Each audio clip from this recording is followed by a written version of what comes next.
Professor Sampat Singh को आते ही तुरंत प्रभाव से नलवा से टिकट दे दी, वरना तो मैं आपको ये बताऊं, लेकिन सबसे ज्यादा समय अगर हुड्डा साहब की कोठी पर कोई नेता रहता है तो जयप्रकाश जेपी है। चौधरी भूपेंद्र सिंह हुड्डा तो जूनियर वो चुनाव हारे थे और उनसे जूनियर उनका तो खाता 1991 में खुला था और तब जेपी जो केंद्र में मंत्री बन चुका था। कोशिश ये थी कि अगर हुड्डा सीएलपी ना बने तो वो कांग्रेस में जमे रहते। प्रोफेसर संपत सिंह भी कुलदीप बिश्नोई की राह पर चल पड़े। अच्छा, कैसे? जिस तरह से कुलदीप बिश्नोई लगातार गलत पर गलत फैसले ले रहे हैं, उनके लगभग जितने राजनीतिक फैसले हैं वो लगातार गलत साबित हो रहे हैं और वही काम प्रोफेसर संपत सिंह भी कर रहे हैं। नमस्कार साथियों, मैं हूं आपका होस्ट कुलदीप सिंह पुनिया और मैं लेकर चलता हूं आपको राजनीति की दुनिया। राजनीति की दुनिया की बात करें साथियों, हरियाणा में एक लीडर ने इस्तीफा दिया और उस इस्तीफे के बाद हरियाणा की राजनीति में उथल पुथल मची हुई है। कोई कुछ कह रहा है, कोई कुछ कह रहा है। जिस लीडर ने इस्तीफा दिया है वो बहुत ही वरिष्ठ लीडर, हरियाणा के 50 साल की राजनीति है उनकी, सक्रिय राजनीति। तो स्वाभाविक है चर्चाएं होनी भी थी और चर्चाएं होनी भी चाहिए। अब चर्चा इस बात की हो रही है, टाइमिंग की, कि आखिर अब इस्तीफा क्यों दिया। इस्तीफा दिया है तो कांग्रेस पार्टी को क्या नुकसान होगा और जिस पार्टी में जाएंगे उसको क्या लाभ होगा, सारी चर्चाएं करेंगे।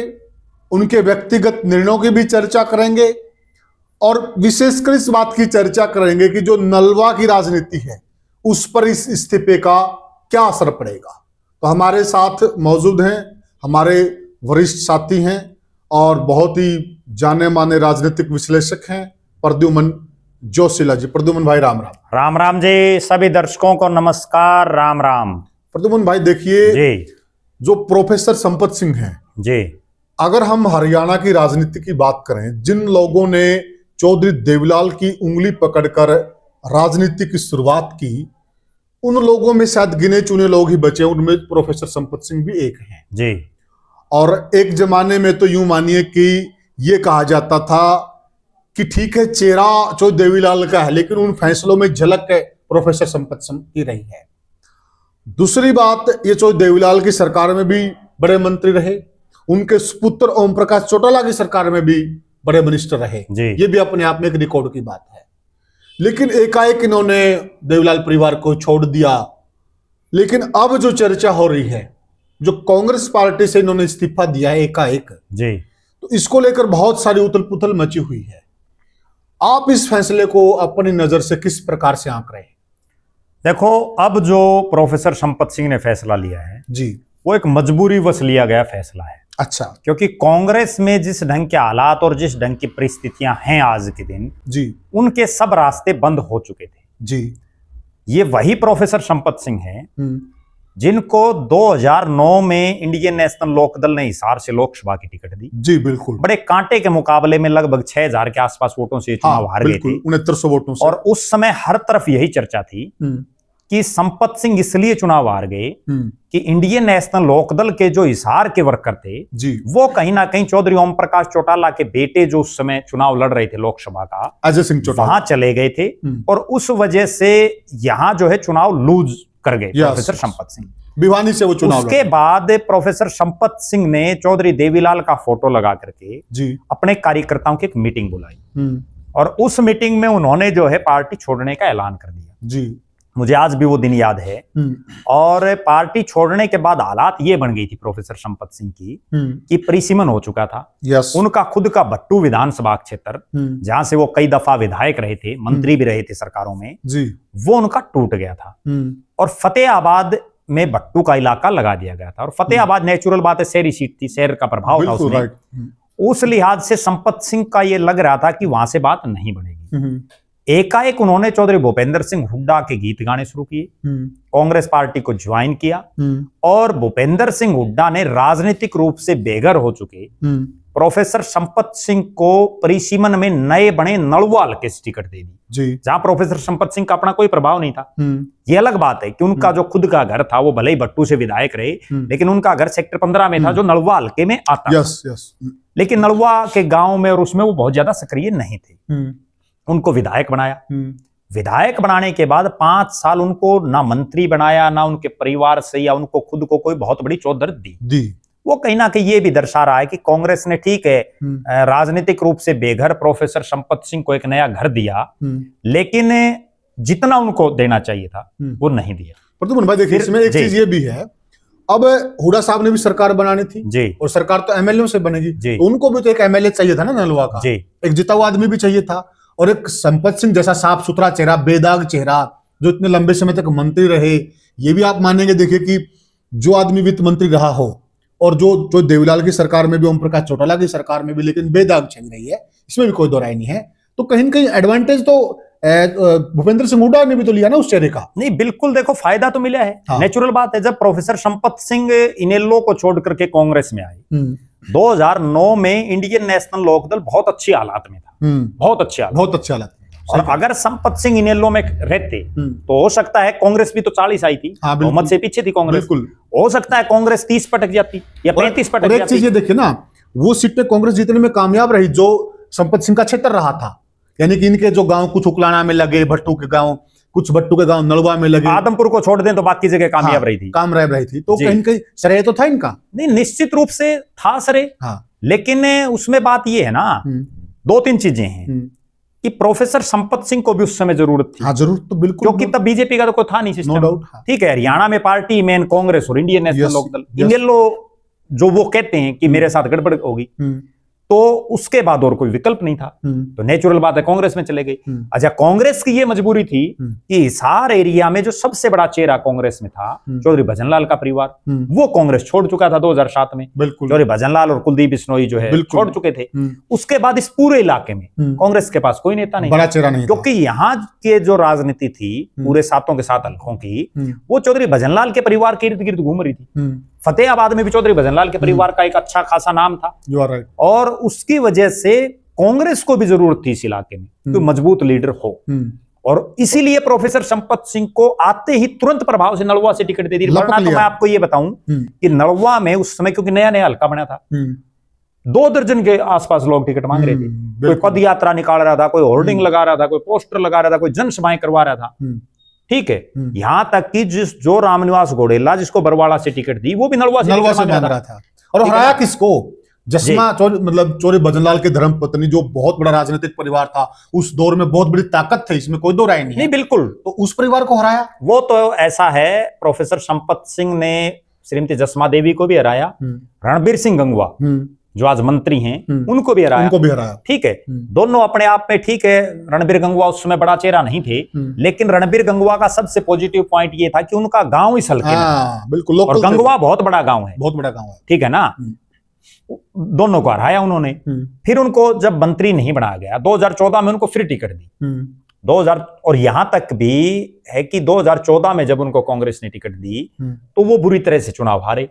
उस चुनाव में चौधरी भजनलाल के बेटे चंद्रमोहन ने चुनाव लड़ा था, वो भी हार गए। चौधरी भजनलाल के परिवार का कोई सदस्य आज तक नलवा से नहीं जीत पाया है, ये भी अपने आप में एक रिकॉर्ड की बात है। और 2014 के हार के बाद प्रोफेसर संपत सिंह को ना 19 में टिकट मिली ना 24 में मिली। उसके बाद उन्होंने 19 के चुनाव में जब उनकी टिकट कटी तो बीजेपी में शामिल हो गए। बीजेपी वालों ने भी उनकी पूरी जो है, जो बिरानमाटी एक राजनीतिक रूप से कहते हैं, क्योंकि उनको कोई पद नहीं दिया, कोई बहुत वैल्यूएबल उनकी जो है जगह पर उनको नहीं रखा गया, उसकी वजह से फिर आखिरकार उन्होंने फिर भूपेंद्र सिंह हुड्डा के पाले में वो चले गए, फिर कांग्रेस ज्वाइन कर ली। 2024 में उनको फिर कांग्रेस ने टिकट नहीं दी। जब कांग्रेस ने टिकट नहीं दी उनको, तो उन्होंने फिर इंडिपेंडेंट फार्म भरा।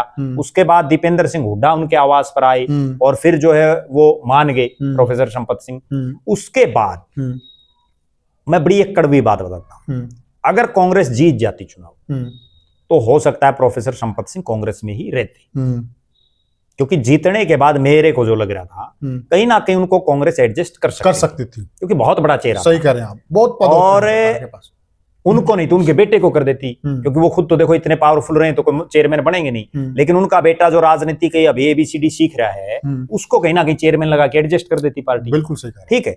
उसके बाद कांग्रेस चुनाव हार गई। कांग्रेस चुनाव हारने के बाद प्रोफेसर संपत सिंह का मन भी डावाडोल रहा। एक तो बुढ़ापा अभी है क्योंकि उम्र लगातार बढ़ती जा रही है। अच्छा, जो उनके बेटे हैं गौरव संपत सिंह, उनमें मैं जो समझ रहा हूं जितने गट्स राजनीति के प्रोफेसर संपत सिंह में वो गौरव संपत सिंह में नहीं है, क्योंकि प्रोफेसर संपत सिंह ने तो एक आम घर से उठ करके और राजनीति में संघर्ष किया है। उन्होंने धरने, जलसे, जुलूस, प्रदर्शन हर चीज में भाग लिया। किस राजनेता के साथ उन्होंने राजनीति की शुरुआत की? बिल्कुल, वो अपने आप में राजनीतिक यूनिवर्सिटी थे। बिल्कुल बिल्कुल।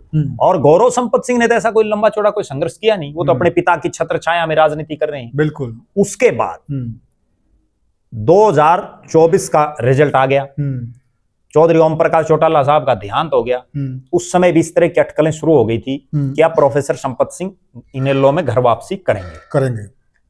कांग्रेस का शीर्ष नेतृत्व तो भूपेंद्र सिंह हुड्डा को सीएलपी बनाए ना बनाए इस उहापोह की स्थिति में था। प्रोफेसर संपत सिंह और उनके बेटे गौरव संपत सिंह लगातार सोशल मीडिया के विभिन्न प्लेटफॉर्मों पर बिना नाम लिए जो है इस तरह की टिप्पणियां करते रहे, जो कहीं ना कहीं या तो जयप्रकाश जेपी से संबंधित रही, जो हिसार के सांसद हैं, आज के दिन भूपेंद्र हुड्डा के सबसे नजदीकियों में शामिल हैं, क्योंकि भूपेंद्र हुड्डा की कोठी पर अगर सबसे ज्यादा समय कोई नेता रहता है हुड्डा फैमिली के अलावा तो जयप्रकाश जेपी मिलेगा आपको। उनको हम यूं कह सकते हैं आजकल वो हुड्डा के हनुमान है। बे हनुमान है या क्या है वो तो हुड्डा साहब बताएंगे, लेकिन मैं तो ये बड़ी एक बात कह सकता हूं तो है कि मैं जो देख पाता हूं कि चौधरी भूपेंद्र सिंह हुड्डा और दीपेंद्र सिंह हुड्डा की कोठी के बगल में ही जयप्रकाश जेपी की कोठी भी है, जो सरकारी दोनों को दीपेंद्र को और जेपी को मिली हुई है।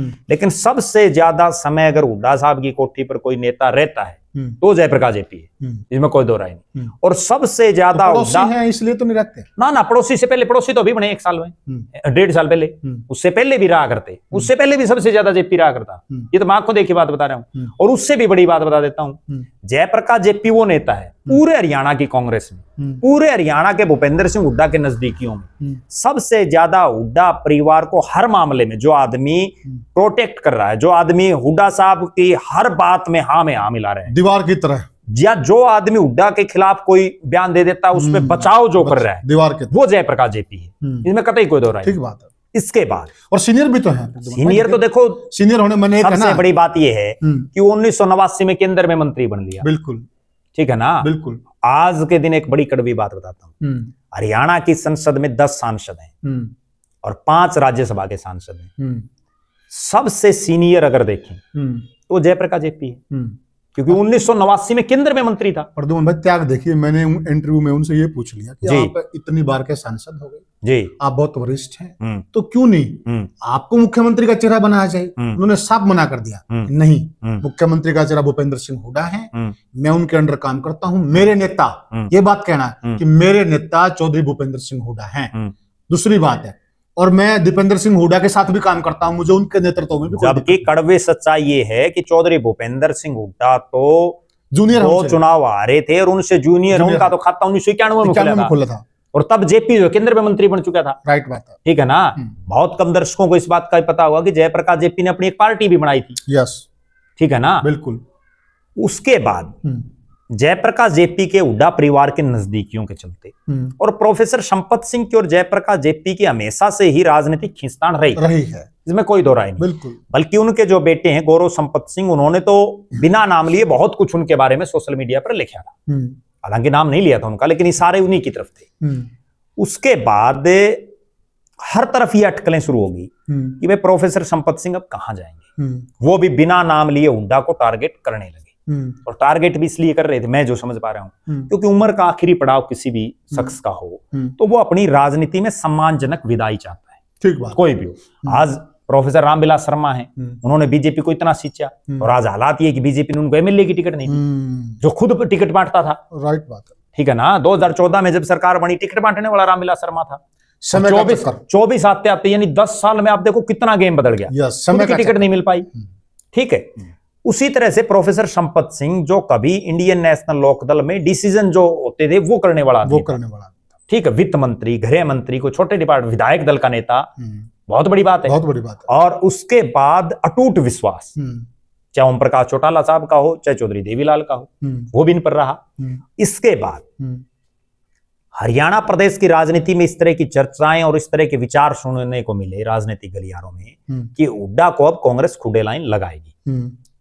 इसी के मद्देनजर प्रोफेसर संपत सिंह ने 25 सितंबर को चौधरी देवीलाल की जयंती पर जो उनका सम्मान समारोह रोहतक में आयोजित किया जा रहा था, उसमें वो शामिल हुए और शामिल होकर के उन्होंने खूब अभय सिंह चौटाला, चौधरी देवीलाल, चौधरी ओम प्रकाश चौटाला के कसीदे पढ़े। सार्वजनिक तौर पर बिना नाम लिए भूपेंद्र सिंह हुड्डा और हुड्डा फैमिली पर खूब प्रहार किया। लेकिन मैं तो ये मानता हूं कि राहुल गांधी कहां सोए हुए थे, क्यों नहीं उस दिन उन पर एक्शन किया गया?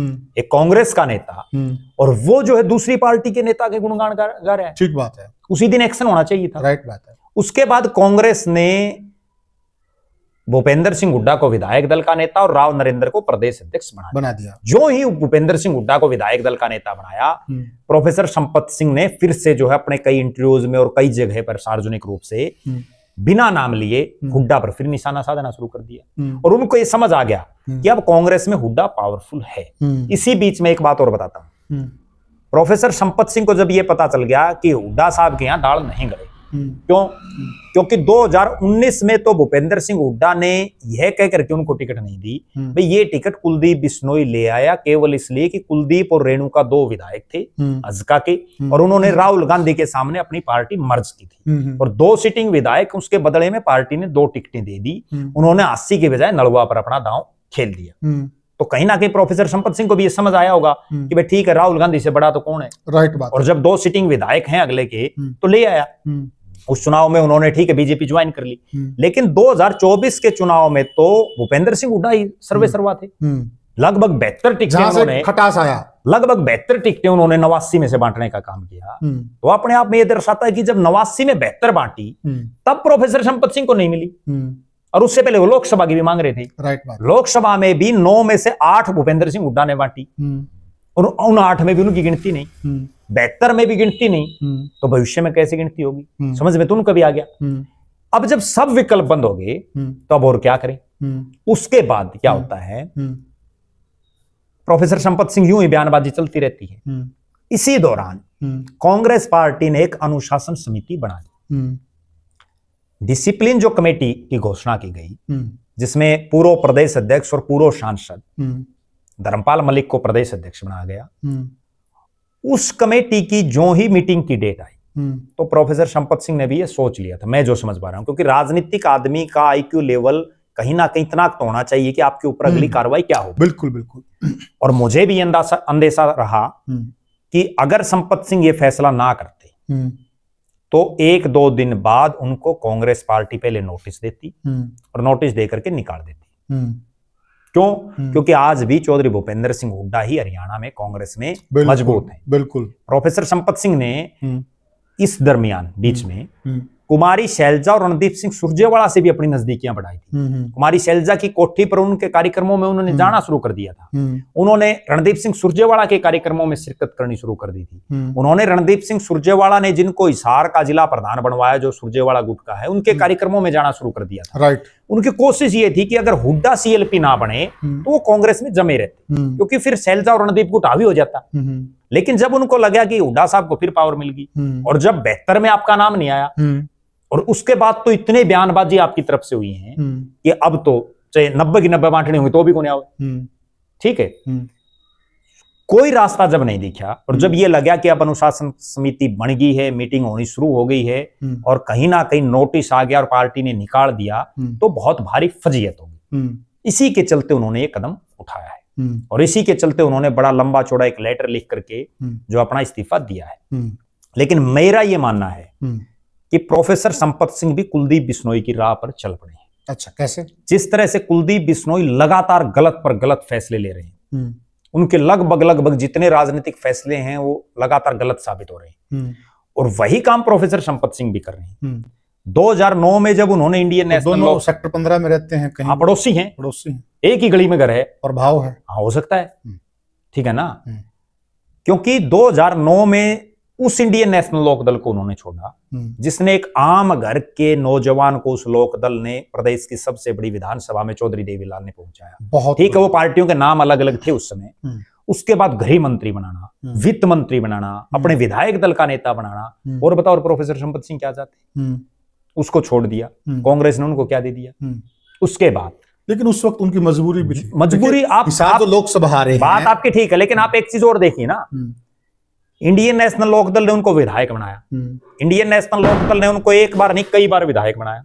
इंडियन नेशनल लोकदल ने उनको मुख्यमंत्री के बाद सबसे पावरफुल जो महकमे हो उनका मंत्री बनाया। इंडियन नेशनल लोकदल ने उनको, भले ही नाम अलग अलग रहे पार्टी के, उनको अपने विधायक दल का नेता बनाया। चौधरी देवीलाल की पार्टी ने लोकसभा का उनको चुनाव लड़ाया। कांग्रेस ने क्या किया? जिस कांग्रेस में वो गई इनेलो को छोड़ के, उन्होंने केवल 2 बार उनको टिकट दी।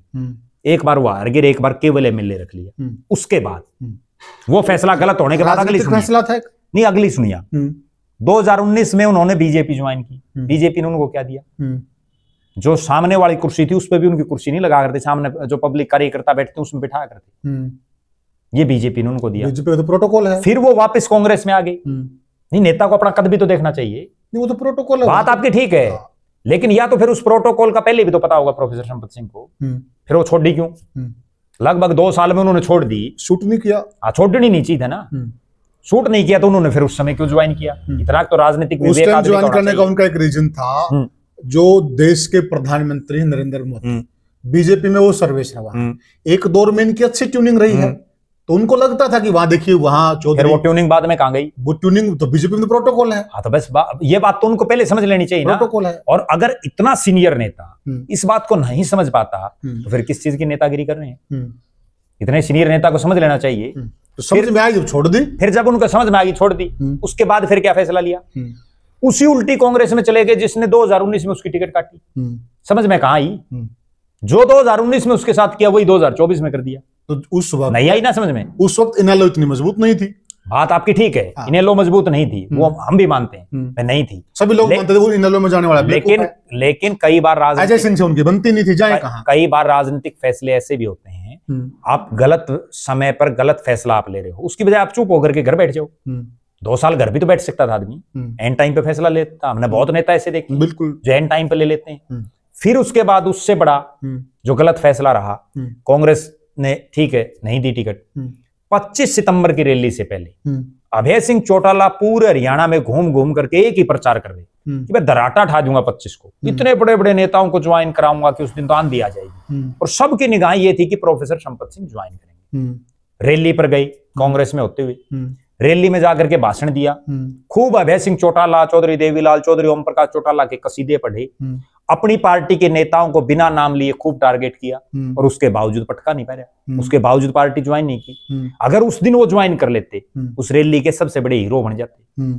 वो राजनीतिक चूक या गलत फैसला नहीं है तो तालियां बजती, गलत फैसला नहीं है तो और क्या है? तालियां बजती। उस दिन अभय सिंह चौटाला को जरूरत थी, ठीक आज भी जरूरत है, क्योंकि आज भी अभय सिंह चौटाला का राजनीतिक रूप से कोई बहुत बड़ा अभी तक सिस्टम नहीं बन पाया। बिल्कुल जरूरत आज भी है, लेकिन उस दिन बहुत ज्यादा जरूरत थी। उस दिन वो सुर्खियों में रहते, एक खबर बनती बहुत बड़ी। अभय सिंह चौटाला जो उनको खुद गाड़ी में बैठा के ले आए अपनी में, बिल्कुल, और उनको इतना मान सम्मान दिया, अपने बगल वाली सीट पर उनको बैठा रखा था। यस। और अब क्या है, अगर उस दिन तो वो फैसला ले लेते तो बड़े हीरो बन जाते। तो अब क्या? अब तो इन लोगों को भी समझ में है, अभय सिंह को भी समझ में, ठीक है ले लेंगे पार्टी में, लेकिन जितना वेट उस दिन मिलना चाहिए था अगर वो ज्वाइन करते, अब उतना मिलेगा। मुझे तो इस चीज में बहुत बड़ी शंका लग रही है, क्योंकि अब तो मजबूरी है। अब प्रोफेसर संपत सिंह जाएंगे कहां? भारतीय जनता पार्टी में जाकर के देख लिया वे वहां क्या हालात हुई उनकी। कांग्रेस से उन्होंने पिंड छुटवाया है अभी, वो कह रहे हैं कि भाई मैं तो बड़े चैन की नींद सोया हूं, ठीक है, इतना भार मेरे सिर पर था, वो कांग्रेस छोड़ दी उन्होंने। उसके बाद अब जो है जेजेपी में लगता नहीं कि कहीं वो जाएंगे, 36 का आंकड़ा, ठीक है। आम आदमी पार्टी का भी कोई बहुत बड़ा जुगाड़ नहीं है हरियाणा प्रदेश में, कोई सिस्टम नहीं है, खुद की पार्टी बनाने की उनकी इतनी क्षमता नहीं है कि वो खुद की पार्टी बना करके और चला सकें। तो और क्या विकल्प बच गया? केवल इकलौता विकल्प है। अब तो विकल्पहीन जब सब सिस्टम हो गया, जब कोई विकल्प ही नहीं बचा, तो क्या फैसला लेगा आदमी? तो फैसला लेगा इंडियन नेशनल लोकदल। चलो ये तो ठीक हो गया, लेकिन ये बताइए कि इनके जाने से लोकदल को कितना फायदा होगा? देखिए ये बातें आपकी सारी सही हैं, लेकिन अभय भी फिलहाल अभय के तर्कस में तीर नहीं है, तो उनको भी तर्कस में तीर चाहिए, और उनको नेताओं को हाथों हाथ भी लेना पड़ेगा, मान सम्मान भी देना पड़ेगा, वेटेज भी देना पड़ेगा। नहीं देंगे तो फिर आप समझते हैं कि तो इन लोगों को क्या फायदा होगा? नहीं, वो तो देखो क्षेत्रीय जो पार्टियां होती ना, वो घर की भाई काका लिखनिया, उसमें चक्की में बना दो। बना तो राहुल गांधी कांग्रेस में भी सकता है, मल्लिकार्जुन खड़गे कांग्रेस में भी बना सकता है, लेकिन राष्ट्रीय पार्टी का एक थोड़ा अलग सिस्टम हो जाता है। प्रदेश की पार्टी है, एक एक आदमी की जरूरत है। आज कांग्रेस के नेता चाहे बड़ी बड़ी डींगे कोई भी आंकता रहे, बड़ी कड़वी सच्चाई में बताऊं कि यूं कहते रहे भाई संपत सिंह के जाने से कोई फर्क नहीं पड़ता, प्रोफेसर संपत सिंह चला गया क्या फर्क पड़ता है, एक आदमी भी चला जाता है ना, एक आम कार्यकर्ता, तो भी फर्क पड़ता है। और किसी दूसरी पार्टी में जब आम कार्यकर्ता आ जाता है तो वहां भी फर्क पड़ता है। यही बड़े नेता हैं। जब ये प्रोफेसर संपत सिंह आए थे इनकी पार्टी में तो उन्होंने नहीं कि बड़े कसीदे पढ़े थे, ये नहीं कि मतलब इन्होंने ही उन नेताओं के पढ़े थे, दूसरी पार्टी वालों ने भी खूब पढ़े थे भाई जैसा तो कोई बहुत बड़े आदमी, साफ छवि के, बड़े अनुभवी, ईमानदार तो हैं भी, अनुभवी भी हैं, बात सारी ठीक है। लेकिन समस्या वही है ना कि जो आदमी उस समय इतना बड़ा तुर्रम खान, और जब वो पार्टी छोड़ देता तो कहते हैं कि हमारी पार्टी कोई फर्क नहीं पड़ता, राजनीति है, इनकी बात नहीं करें, मैं कोई भी हो, ऐसे ही बोलते हैं सारे, यही तो राजनीति है बस।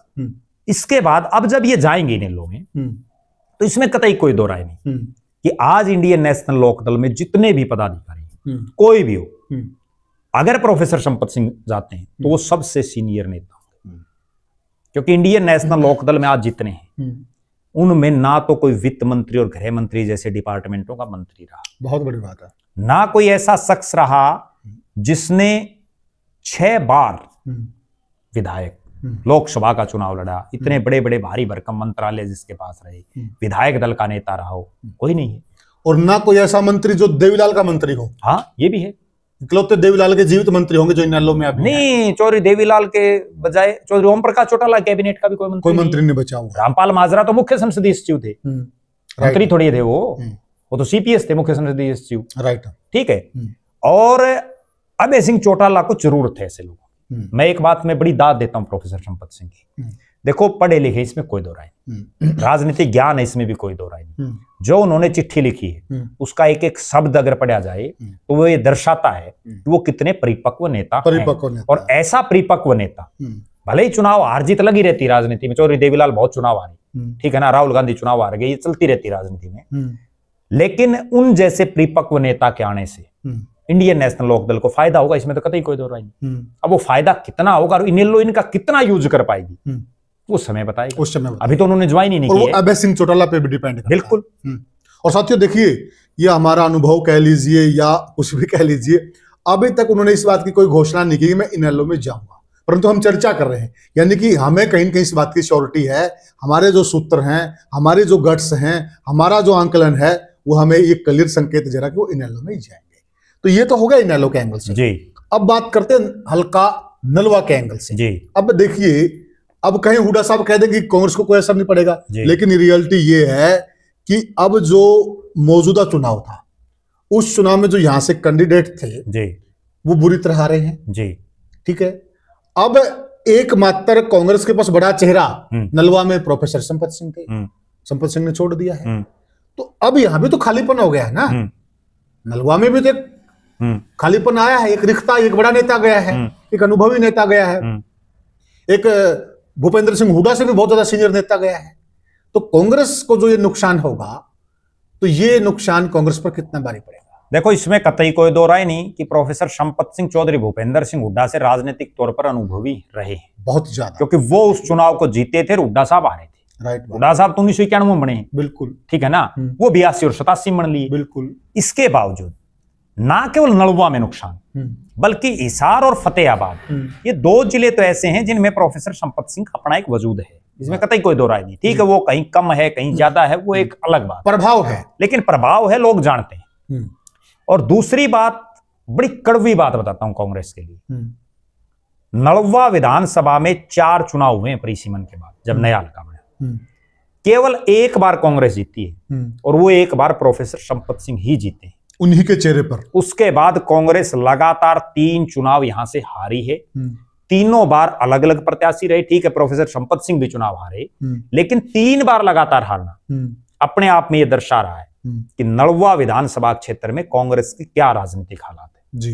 ये तो सच्चाई, इसमें कतई कोई दो राय नहीं, बिल्कुल राइट। और ना केवल नलवा में, बल्कि प्रोफेसर संपत सिंह की वजह से फतेहाबाद में भी कांग्रेस को नुकसान होगा, क्योंकि कांग्रेस के भले ही वहां बलवान सिंह दौलतप्रिया विधायक बन गए, लेकिन बहुत नैरो मार्जिन से, बहुत कम मार्जिन से वो चुनाव जीते हैं। आदमपुर में भी नुकसान होगा, आदमपुर में भी चंद्र प्रकाश बहुत नैरो मार्जिन से चुनाव जीते हैं, वहां भी नुकसान होगा।